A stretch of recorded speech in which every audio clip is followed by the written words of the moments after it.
PDI Miftaul Huda Subang. Tujuan saya membuat video ini untuk memenuhi salah satu tugas mata kuliah pengantar studi Quran dengan dosen pengampu Dr. Adudin Adicaya.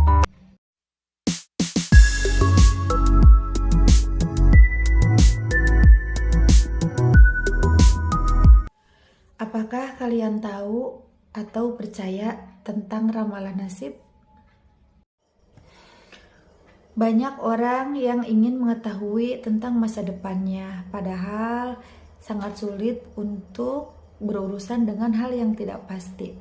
Namun, tak jarang sebagian orang ingin mengetahuinya dan membuatnya menemui peramal untuk melihat masa depan dan mendengarkan nasihat-nasihatnya.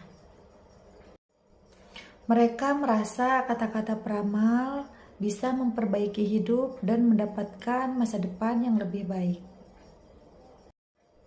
Sangat disayangkan, padahal jika kita sebagai orang yang beriman kepada Allah, tentu tidak seharusnya kita percaya begitu aja tentang hal-hal yang belum pasti.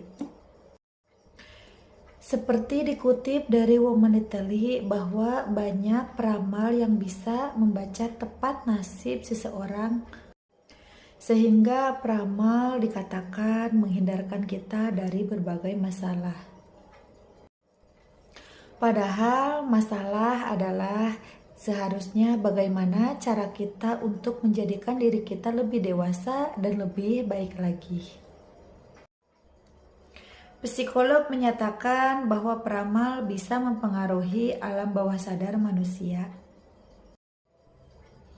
Ramalan positif maupun negatif nantinya akan meyakinkan pikiran bawah sadar bahwa akan terjadi sesuatu kepada diri kita dan kita mulai berimajinasi tentang apa yang akan terjadi. Hasilnya kita akan terfokus kepada apa yang akan terjadi pada diri kita dan bahwa alam bawah sadar kita hanya berorientasi kepada masa depan yang dikatakan peramal.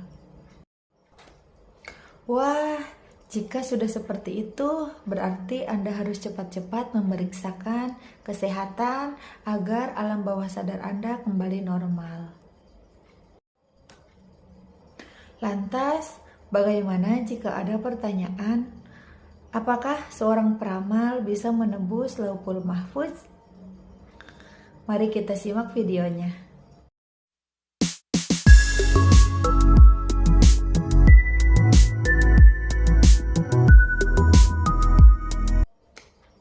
Hidup dan mati seseorang hanya Allah lah yang tahu. Begitu pula dengan kesengsaraan dan kebahagiaan. Tidak ada seorang manusia pun yang tahu akan nasibnya di dunia. Sebetulnya manusia tidak diwajibkan untuk mengetahui sesuatu yang telah Allah gariskan. Manusia hanya diwajibkan untuk berusaha secara optimal dan maksimal. Dan hasilnya hanya Allah yang mengetahuinya. Dalam Al-Quran, Allah menyebutkan ada beberapa hal yang hanya Dia yang Maha Tahu. Sesungguhnya hanya Allah lah pemilik kunci-kunci alam gaib dan tidak ada satupun makhluknya yang mengetahui. Quran Surat Al-An'am ayat 59. Dalam ayat lain secara tegas Allah Subhanahu wa Ta'ala menyebutkan hanya Dia yang mengetahui. Allah berfirman, sesungguhnya pengetahuan akan hari kiamat, turunnya hujan, pengetahuan janin yang ada dalam rahim, pengetahuan akan perbuatan manusia esok harinya, pengetahuan akan waktunya berakhirnya bumi, semua hakikatnya hanya Allah yang tahu.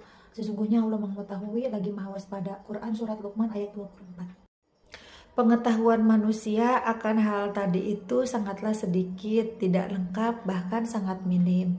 Oleh karena itu, dalam beberapa hadisnya Rasulullah SAW melarang manusia untuk mempercayai dukun peramal nasib karena pada hakikatnya mereka tidak tahu dan pura-pura tahu.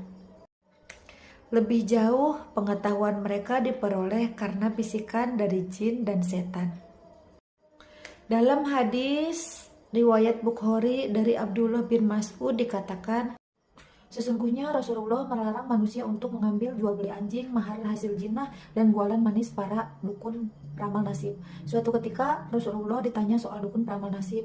Beliau berkata, mereka tidak ada gunanya ya Rasulullah, bukankah apa yang mereka katakan terkadang menjadi kenyataan? Tanya beberapa sahabat lebih lanjut. Rasulullah menjawab, itu sebetulnya berasal dari kabar berita jin yang sudah bercampur dengan ratusan kebohongan. Setelah itu ia membisikkan para dukun peramal nasib. Hadis riwayat Bukhari dari Aisyah. Para peramal nasib memiliki hubungan erat dengan jin. Oleh karena itu mereka selalu berusaha memalingkan keyakinan dan akidah keimanan manusia dari makhluk-makhluk ciptaan Allah Subhanahu wa Ta'ala. Mereka menghembuskan keraguan-keraguan terhadap diri manusia, yang pada gilirannya mereka menggelincirkan umat manusia kepada kesesatan yang nyata.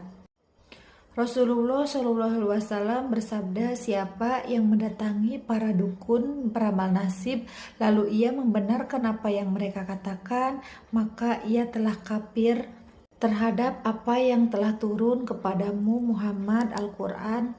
Hadis riwayat Ahmad dari Abu Hurairah. Semoga kita terhindar dari dukun peramal nasib, karena sesungguhnya mereka adalah pembohong besar yang memalingkan akidah umat Islam. Wallahu alam. Gimana? Seru kan? Apakah teman-teman sependapat